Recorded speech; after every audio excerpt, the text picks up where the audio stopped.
Hello everybody who is watching, well both of you. It's not all tea and biscuits in IED. A lot of the time there's some fairly intelligent, witty, sophisticated, erudite discussion that goes on while we're drinking Taifu and scoffing Jaffa cakes. Whether it's about the mechanics of a song we're doing, whether it's about whether a genre lends itself to parody, or if it's simply just some person we don't like who's being a massive cock and we can't agree on how big of a cock they are. We thought it might be interesting to have these little videos between the videos, us just nattering about stuff. You know, is it kind of safe to parody radical feminism and still, you know, maintain your own personal safety? Is it wise to steal somebody's dance moves, or is Clarkson really the biggest bell end in the world? We want to know what you think. Tell us what you think in the comments down there, and just basically, you know, discuss. So this is Tea Break. Roll the credits.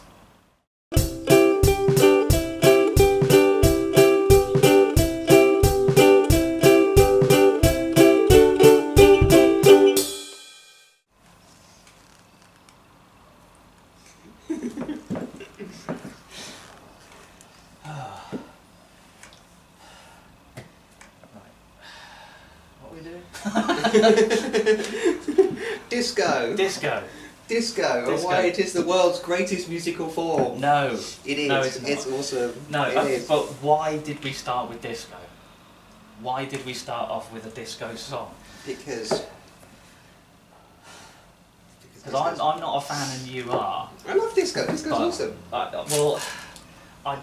Disco's okay. As far as I'm concerned, it's like I like some disco. It's like I don't intrinsically hate the genre or anything like that. It's just not my genre. And clearly. You can sort of tell from the colour palette of my wardrobe. No, I was going to say I grew up in the late, you know, through the 70s and the 80s. So obviously, you know, I would have been exposed to disco. But I was exposed to disco at it really hasn't done me any harm. I've had counselling. Slowly getting over it. And obviously, you know, my parents weren't necessarily into disco either. But they, you know, it would have been on the radio, it would have been contemporary. Yeah. But why did we end up with disco? Why did that just happen to be the first track that we ended up doing? Because when we were talking about what musical genre should we be, right? And I went, I don't actually remember this, but you told me. I went. You said lesbian disco queercore. Yes, it would be awesome because disco, lesbian. Yeah, because it sounds like fun. It just sounds good. I seem to remember being glad that you seemed to be only joking, because I didn't know enough about any of those genres individually, let alone to be able to blend them in order to know what the hell that would sound like, or even explain to you why I thought, no, let's not do that because that's a crap idea. I couldn't justify it. The only thing I can think of is it would probably sound like Republica, only noisier. And funkier. Yeah. I kind of think that sounds alright. Probably sounds better than Republica's second album. See, I haven't heard Republica's second album. You're just letting yourself down there. You're kind of, so like, just like so metal, but I've heard like Republica's. But I'm aware. Yeah. Well, we saw them at Soundwaves. They were at Plymouth Soundwaves, weren't they? In 1998. They were headlining the thing on the Hoe before all the local Tories complained about the noise and got the best kind of independent music festival idea Plymouth had come up with shut down. But yeah, no, I wasn't in Plymouth then, so I don't know.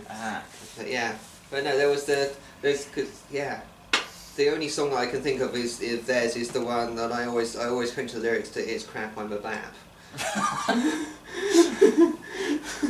Standing on the rooftop shouting out. Well, you'd have to be standing on the rooftop moulding, really. If it's a bat. It's crap, I'm a bat, and I'm standing on. Yeah, I was going to say, a bat won't be doing much on a rooftop. It might just be where some I think I might actually have been singing It's crap, I'm a bat, but I'm standing on my head as well, so... Okay, fair enough. So, yes, lesbian disco queercore. Yeah, I think I think I was kind of like, no, let's not do that. That's just kind of like, that's pretty limiting as a genre. I wouldn't know how to write songs for that. Well, yeah, but then you came back with something like, I'm not going to be your disco bitch, and bam, song and then title. bam, we have a song title. And then we have a song title, and it's like, oh shit. Yes. Well, I think that was the point at which you were sort of saying, no, okay, let's sort of, in all seriousness, let's just be silly. Yeah. Which sounds like contradiction in tone, but it's kind of like, no, we should, Hoover should be silly. Well, we started out being silly, so actually... We started out being silly with Mitch Benn covers. Yes, Mitch Benn's fault. It is entirely Mitch Benn's fault. Yes. And obviously that would have given us the name, sort of doing I May Just Have to Murder James Blunt. Yes. It just seems perfectly fitting for Intermittent Explosive Disorder, this kind of description of someone who basically is ordinarily fine, but every so often is just prone to these kind of sort of psychotic outbursts. Like murdering. Yes, like murdering James Blunt, which I don't know if that's necessarily too psychotic, although he is very funny on Twitter, which is really... He is generally very funny if you can get him to do anything other than sing. Yes. Then kind of, and the thing is, like, he tends to agree with that. If he could stick to just being someone on Twitter, then or just that's being fine. on the telly being interviewed about things. Yes, yeah. Yes, so obviously we had then Disco Bitch as a song title. Yeah. That's right, and then it's just a case of, okay, well, we'll do a stupid disco song. Yeah. Which was strange, because obviously, as I said, disco's not my genre, it's yours. So there we are writing a disco song, and it just ends up being the first one that we finish completely, I think. Yeah. I think we were doing a whole bunch of other ideas at the time, and that was just, I think, the first one that finished. I don't know why, and this possibly is the big question, is like, is it because disco necessarily lends itself to parody, as was the reason we were able to complete that one so quickly, that we just kind of started writing down all sorts of ideas, and it just became about this kind of, I think as soon as you have the title like Disco Bitch, it's got to be about someone. Yeah. It's got to be about someone who is kind of like that you wouldn't cross. Yeah. Someone who's like obviously this sort of potentially hazardous individual. Yeah. Yes, for Plymouthites, it's the kind of girl you meet in the 2 trees at 2 o'clock in the morning. Or indeed anywhere on Union Street, to be fair. Yeah, and for non-Plymouthites, I'm sure there is a local equivalent. There will undoubtedly be an equivalent venue where one could meet the kind of person that if you attempt to out-dance them or kind of like outshine them on the dance floor, then you're probably going to get your head kicked in. Yeah, well, yeah. I mean, I once met a girl in the 2 trees who was like, "Okay, we have to go dance now, but I'm just going to the loo," and then actually she didn't come back because she was being arrested. Right. So the next time we saw her coming back from the loo in the company of 2 police people with kind of handcuffs, like struggling and screaming. So. Yeah, she could possibly be then the kind of the prototypical disco bitch. Just like, was she arrested for violently attacking somebody on the dance floor with a mirror ball? Quite possibly. Just some poor sod with this mirror ball embedded in the back of his head. Yeah. But yeah, well, no, disco is. I mean, it's funny. It knows it's funny. I think it does. I think any genre that basically can lay claim to kung fu fighting by Carl Douglas is not allowed ever again to take itself seriously. Yeah, and it just can't, because that is an incredibly ridiculous and silly song, but totally of its era. And it's still an awesome song. And it's still an awesome song. And it's still very silly. Yeah. But I think every time you see disco parodied, they don't necessarily parody the form though, do they? They always parody the look. So you always get, whenever kind of like the 70s and disco era is shown in films, it's always basically just like, let's find the biggest afro we can in the props department, where somebody practically needs scaffolding to support their neck. Or kind of like, let's find, the biggest pair of flares that's, sort of like a whole... Yeah, and they're gold, and they've got sparkles on. Yeah, and there's like homeless people could live in them, they're that big. And like 9-foot platforms and everything. I mean, basically they mix it up with glam rock. Yes. So kind of is definitely if you kind of Google disco fancy dress, you would get probably a silver jumpsuit and an afro wig. Yeah, pretty much always. I mean, you look at any kind of like fancy dress shop, and that will always be the standard, like, disco chick.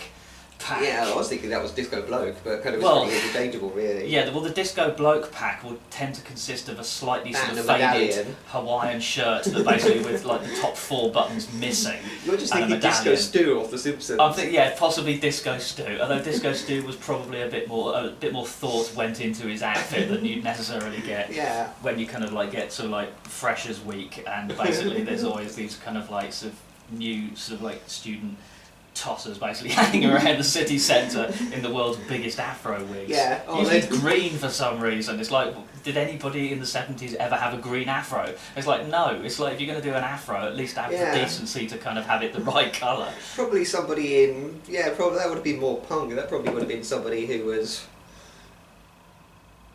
I'm trying to think of the band. What's the band called? The Slits. Yeah. So kind of somebody who was going to go and see the Slits would probably have a green afro and kind of...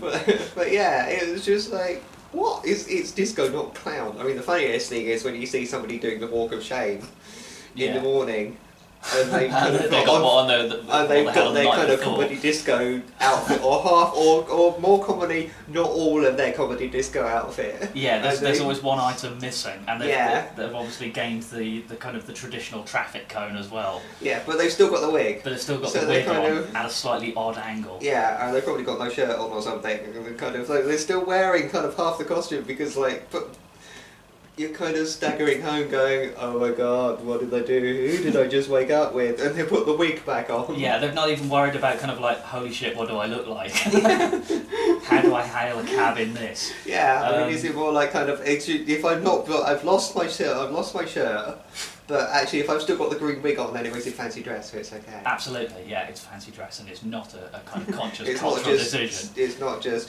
not just indecent exposure. It's funny.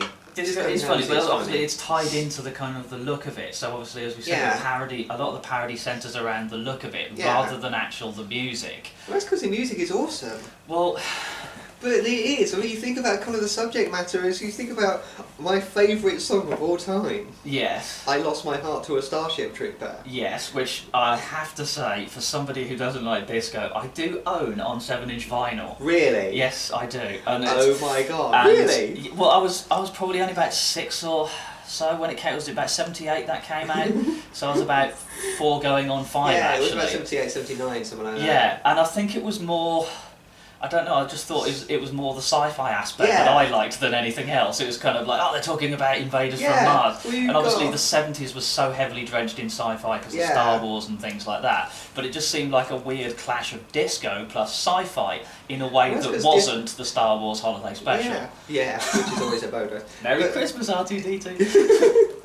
No, Mary, whatever the hell the festival's called, because Life Day. clearly Wookiees, because Wookiees don't have Christianity, because that No, would be silly. they have Life Day and they have Carrie Fisher absolutely off her box on whatever the hell she was I on haven't at the actually time. ever seen it. Don't watch the Star Wars Holiday Special. It will lower your already low opinion of the franchise.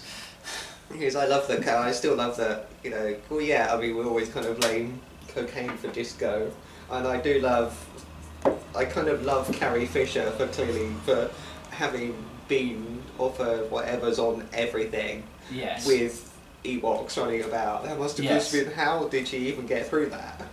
I think it was the cocaine. But you must have just been like, well, that's the point. I mean, if you kind of like your perceptions of reality, don't do drugs, kids. Your perception of reality are kind of altered anyway, and then there's And then there's Freak little teddy like midget bears. teddy bears. Yeah. I was going to say you've been surrounded by people with glow-in-the-dark swords. yeah, and then you kind of go, does anybody else see this? Or you just don't want to say anything. That must have taken some Herculean concentration to get through that show. Yeah. It's a miracle she managed to deliver most of it. Well, obviously, famously, she didn't, did she? She didn't. So the famous kind of like "I love you, I know" was because of Harrison Ford getting pissed off with Oh, him yeah, doing 'cause she so kept many getting it takes. She wrong. kept getting the delivery of the line wrong and kept screwing it up. And in the end, it was just out of frustration. But obviously, yeah, I mean, But yeah, I mean, like space disco is a genre within the genre. It's Yes. a thing. well, disco obviously has its own subgenres because if you look at what we did with Disco Bitch, we could have taken there's about 3 different areas of disco Yeah. that we were looking, not necessarily consciously doing, but there's obviously the funk disco aspect of Nile Rodgers, particularly in the bass, which you pretty much stole off of Good Times. Totally. But then again, because why wouldn't you? It's every like disco, every single disco kind of track. It's like what we did with Knife Crime. It's like kind of okay. So what does country sound like? And actually ended up with something that sounded exactly like every country song ever. Yeah. Yeah. And it's the same, but it's actually kind of pretty much Ring of Fire. Yeah. Like kind of the bass line. Yes. But kind of which I didn't really realise until later. Yeah. So I didn't steal it. No. But, it's fair use. For copyright lawyers everywhere, you didn't steal it.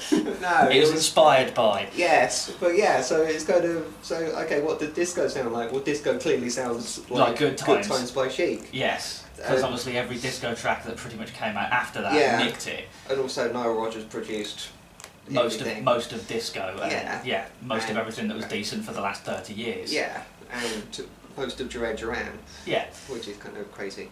So we got the sort of, there was the funk disco in there. And obviously the one aspect of disco that has to be parodied and is almost always the one that people latch onto, which is the Bee Gees disco, which is the stupid kind of falsetto voice, which I don't know if that existed in disco before the Bee Gees. I can't think of any disco songs that existed before then where falsetto was a thing, but if not, the Bee Gees definitely really they made it a thing. Brought it the and thing if you're gonna do disco, you've kind of musically, if you're gonna parody disco, you've kind of got to do the Bee Gees, and everybody does. I mean, growing up, sort of, one of my heroes was Kenny Everett. Yeah. So of course Kenny Everett frequently ripped into the Bee Gees. I mean, one of my favourite sketches he did was not just the Bee Gees kit, but one where he's interviewing them and he's playing all three Bee Gees. Yes. And you've got and it's obviously got the sort of making fun of the falsetto more than anything, because he's like sort of people saying that sort of you've got sort of real falsetto voices, that you're not not necessarily real men, and that you look the other way.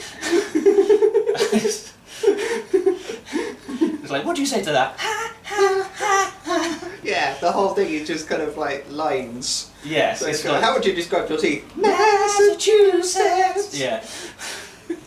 So if you parodied it, and for someone who doesn't like disco, I think it came absurdly naturally when we were sort of writing lines. It's kind of like, right, staying alive's got to be in there. Ha ha ha ha's got to be in there. You've got to do the kind of like the D-I-S-C-O. Sort of, so you've got that in there, and you've got to get Donna Summer, obviously. I feel which is just archetypal. Yeah, because that was I think that's probably the other genre of disco that stood out most. You had the kind of the funk, you had the pop disco of the Bee Gees, and then you've got the kind of like the sort of electro disco that Giorgio Moroder and you've got to Kraftwerk have got to take some credit as well for their influence on that at the time. So I mean, obviously we couldn't necessarily get all three of those in there, so you just had to put little references in here and there. Yeah, but it does seem. I just don't know whether there's sort of anything, even with those three. It's like, apart from the fact that it clearly can't, it's not allowed to take itself seriously. I don't know of a disco song that does take itself seriously. I think if there are any, they're probably the ones that everybody laughs at, because it's taking itself seriously. It's the same as heavy metal. When heavy metal takes itself seriously, it just comes off looking stupid. But heavy metal generally does take itself seriously. It does. But I think there's a line where kind of like where heavy metal can take itself seriously, and at least its audience are as well, and it's generally okay, but the problem comes, I think, when it takes itself seriously and the audience is going, what are you doing? Yeah. I think that's why you get some of the kind of the biggest exponents of heavy metal that have lasted the longest are the ones that at least have had no choice but have a sense of humour about it somewhere along the way. Ozzy Osbourne would never have gotten as far as he did if he basically did not acknowledge that he was this quite a silly figure. Yeah. I mean, the whole kind of like sort of his sort of like his traditional kind of like cat face that he does in everything, and sort of, every single photo shoot ever. He even acknowledges that kind of like, was like, that's the only face I do. I've been doing it for 30 years. I think doing that in his wedding photos. Take this one. I bet he is. I bet there's some pictures of him and Sharon out there, kind of like on the wedding day, and he's there going, like with big 80s hair. With the kind of perm and the sort of highlights thing. Oh god, yeah. But you've got kind of stuff like, I don't know, kind of Iron Maiden and stuff like that, which I'm not sure whether they take themselves seriously or not. I think Judas Priest do, but they are Judas hilarious. Priest takes themselves seriously, are you sure? It's difficult to tell.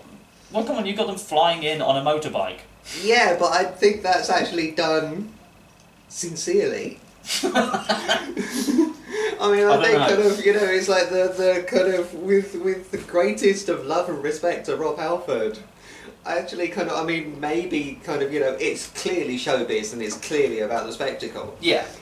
But I think actually when he, when they played at the Pavilions and he rode in on his chrome, like just completely chrome motorbike, which wasn't allowed to be switched on.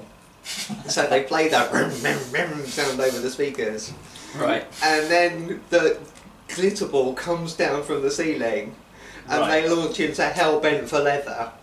Let's just summarise, coming in on a motorbike, entirely chrome, a glitter ball, and a song called Hell Bent for Leather, and you're trying to suggest that they're actually kind of taking it seriously. I really don't think they are. I think they might take their song seriously, they might take sort of the fact that they're musicians seriously, and they want to basically be good musicians, they want to put on they want to be professional in the way they do things. But I don't necessarily think they're taking the image that they're presenting entirely seriously. I think they have realised it is funny now. I think they have to. I think when they started doing it, they probably didn't think it was funny. They started doing it because they thought it was cool. Possibly in the it early is days. Cool, but it's cool through. Maybe that's the trick then. Maybe that's what sort of like where it kind of the survival of the genre possibly depends on. Kind of like you'll always get people taking it seriously to begin with. The ones who survive are the ones who acknowledge at some point along the way, no, this is kind of silly in a way. Yeah. As with disco and heavy metal. You've got to acknowledge that it is a bit stupid. Particularly heavy metal. There's a Mitch Ben's song, it's like never mind the song, look at the stage set, and it's basically kind of like talking about kind of like sort of literally kind of like and that's when the speakers explode, and it's talking about the sheer kind of stupidity of kind of heavy metal excess, the fact that you can't possibly take it seriously.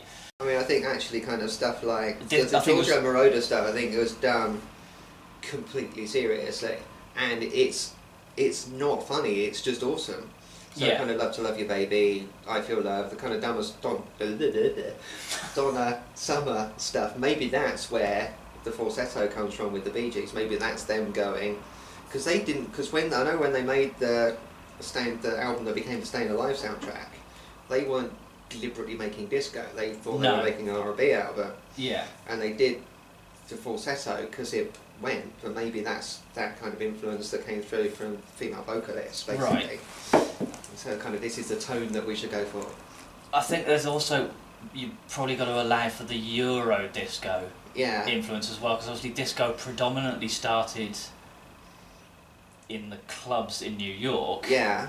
And so it was much more kind of, sort of like, 4/4 time, sort of, heavy funk bass. Yeah.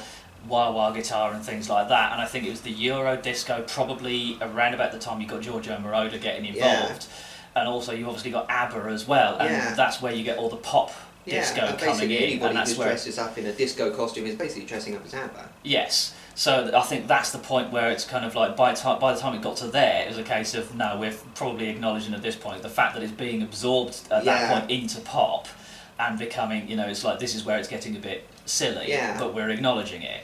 And also in Britain at that point, kind of, New York is like, let's have an awesome time. Europe is like, everybody else is ignoring us, so you might as well just party, and we don't understand what they're singing about anyway. Yeah. And then in Britain, they were inventing prog rock and taking it very, very, very seriously. Yeah, well, obviously that's Rick Wakeman's fault. Yeah. Who probably is actually kind of in an alternate universe, is the most disco-looking person ever in that period. But also... He's dressed as a wizard and he's surrounded by keyboards. Yeah, but the thing is, noises. again, they might have taken it very seriously in the beginning, in the 70s, when Yes would have been kicking around at the beginning, when they were doing kind of, half-hour keyboard solos, and the rest of the band had bugger off for a curry. It's like nowadays, whenever you see Rick Wakeman talking about that kind of stuff, he clearly acknowledges how stupid and silly it is. Yeah, the fact that he's just like wearing these... Didn't he do like Camelot on Ice or something like that? It's like legendary. Yeah, it's King Arthur on Ice. King Arthur, that's right. Yeah, because it was Prog Rock Britannia or something on BBC Four, wasn't it? And they were talking about it, and it was like that bit where you see the clip of the thing, and then you've got like kind of people coming on dressed as knights, and it's like okay, and then actually you go, are they skating? Yes. It's like, and it's awesome, but it's just absurd. Yeah. But it's kind of I think they did it very, very seriously at the time. Yeah. I mean, if you're going to bring up Eurodisco, we have to bring up the second greatest song of all time ever. Which is? Yes, Sir, I Can Boogie by Baccarat. Right, okay. But the thing is, it's funny. But the thing that it makes it funny, and probably the thing that makes it work, because if it was done in an attempt, probably was done in an attempt to be cool, but if it was done 100% seriously by, say, somebody British or American, it would lose the thing that makes it magic, which is their accents. Yes. Where they're kind of singing, "Hey, mister." And it's just... So, maybe what can sort of make a genre really pop as a source for parody is when Europe gets hold of it.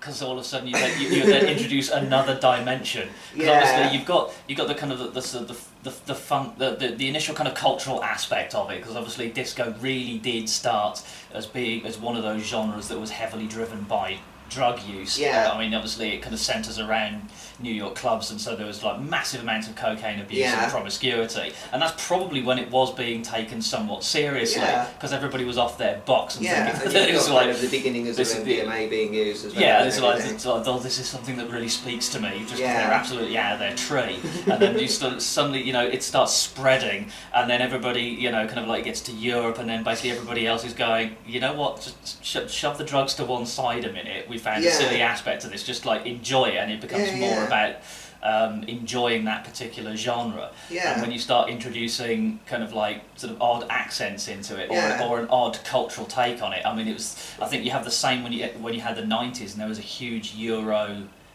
dance influence, because obviously dance music had been forming at that time. You had acid house and things like that, and sort of like the proto raves and things like that in the UK. But it really didn't kick in until like '93. Yeah, well, that's when you started to be able to get, or the people started to be able to get hold of MTV. And it was MTV Europe. Yes. And so all the stuff that we previously would have just laughed at the end of Eurotrash. Was suddenly getting played as this is in the charts in Denmark. And then starts having a massive influence, and that's the point at which it's the point at which the genre is like, right, we're not allowed to take ourselves seriously anymore. Again, I'm pretty sure that sort of like everybody out of their skull at acid house parties was probably taking it vaguely seriously to a point, and then because I mean you've got like in that kind of sort of musical kind of end of the 80s, beginning of the 90s, you've definitely got people trying to make proper social statements by writing proper songs genre of music. So you've got people like Yaz singing about homelessness.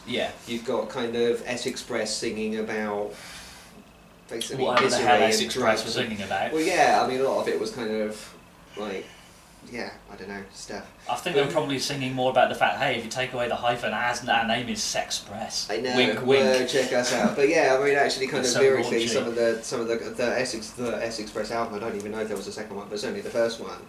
It kind of has sort of interludes where they're basically just having a really miserable time, but still with that wiggy noise